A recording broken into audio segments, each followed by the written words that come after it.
السلام علیکم ورحمۃ اللہ. محمد عمیر بھائی فرام کراچی. سوال ہے آپ کا، ایک عورت کا نکاح ہوا، رخصتی نہیں ہوئی اور خاوند فوت ہو گیا، اس کے متعلق شرع کا کیا حکم ہے؟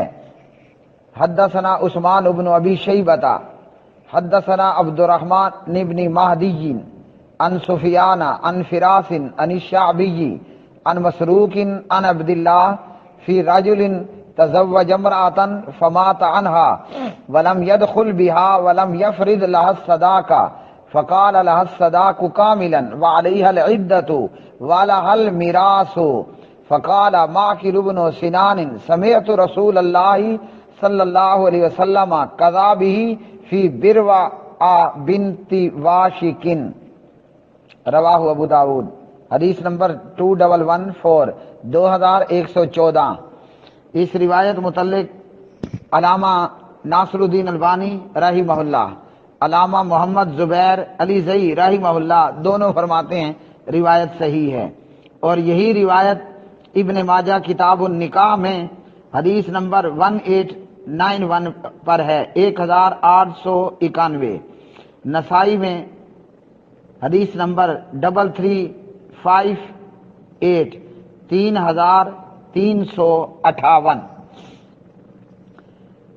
حضرت عبداللہ بن مسعود صحابی رسول ہیں رضی اللہ تعالی عنہ، ان سے مسئلہ پوچھا گیا کہ ایک شخص نے کسی عورت سے نکاح کیا، پھر وہ مر گیا جبکہ ملاپ نہیں ہوا تھا، رخصتی نہیں ہوئی تھی، نہ ہی حق مہر مقرر کیا گیا تھا، شرع کا کیا حکم ہے؟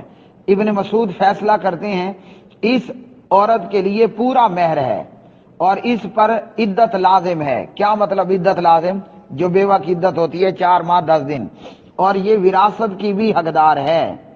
اس مجلس میں موجود ایک اور صحابی رسول حضرت معقل بن سنان کہتے ہیں رضی اللہ تعالی عنہ، میں نے رسول اللہ صلی اللہ علیہ وسلم کو سنا. کیا سنا؟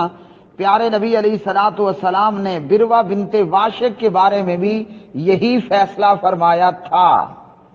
عبداللہ بن مسعود نے سوال کا جواب دیا، مسئلے کا حل بتا دیا، اور صحابی جو اس محفل میں موجود تھا حضرت معقل بن سنان، انہوں نے کہا کہ جو فیصلہ ابن مسعود نے کیا، نبی علیہ الصلوۃ والسلام نے بھی یہی فیصلہ بروا بنت واشق صحابیہ کے متعلق کیا تھا.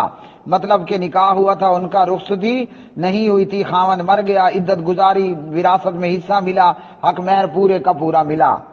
یہاں یاد رکھیے، اگر شادی ہوئی اور نکاح ہوا مگر رخصتی نہ ہوئی اور خاوند نے طلاق دے دی، قرآن کہتا ہے فَمَا لَكُمْ عَلَيْهِنَّ مِنْ عِدَّةٍ، ایسی عورت کی عدت کوئی نہیں ہے. مطلب غیر مدخولہ اور منقوعہ ہے، رخصتی نہیں ہوئی ہے، طلاق ہو جاتی ہے، عدت کوئی نہیں ہے. الاحزاب پارہ 22. لیکن اگر نکاح ہوا، رخصتی نہ ہوئی اور خاوند مر گیا تو ابن مسعود نے فیصلہ کیا کہ یہ عورت عدت گزارے گی. یہ عورت کیا کرے گی؟ یہ عورت عدت گزارے گی. وعلیہ العدت، یہ عورت عدت گزارے گی. وَلَهَا الْمِيرَاثُ، خاوند کی وراثت میں اس کو وراثت بھی ملے گی. اور معقل بن سنان نے کہا کہ ہو بہو یہی فیصلہ نبی علیہ الصلوۃ والسلام نے بھی کیا. مطلب اب یہ پیغمبر کی حدیث بھی ہے اور صحابی ابن مسعود رضی اللہ عنہ کا فیصلہ بھی ہے، محمد الرسول اللہ صلی اللہ علیہ وسلم کا فیصلہ بھی ہے کہ جس عورت کا نکاح ہو جائے اور رخصتی نہ ہوئی ہو اور حق اور خاوند مر جائے، حق مہر تعین ہو یا غیر تعین، اس کو پورا حق مہر بھی ملے گا. وہ بیوہ ہونے کی عدت 4 ماہ 10 دن بھی گزارے گی، اور کیا کرے گی؟ اس کو مرے ہوئے خاوند کی وراثت میں سے حصہ بھی ملے گا. واٹس ایپ پر ہم سے جڑنے کے لیے کوشچن اینڈ آنسر 00923127974052. آپ کا بھائی حافظ محمد اقبال سلفی دیروی.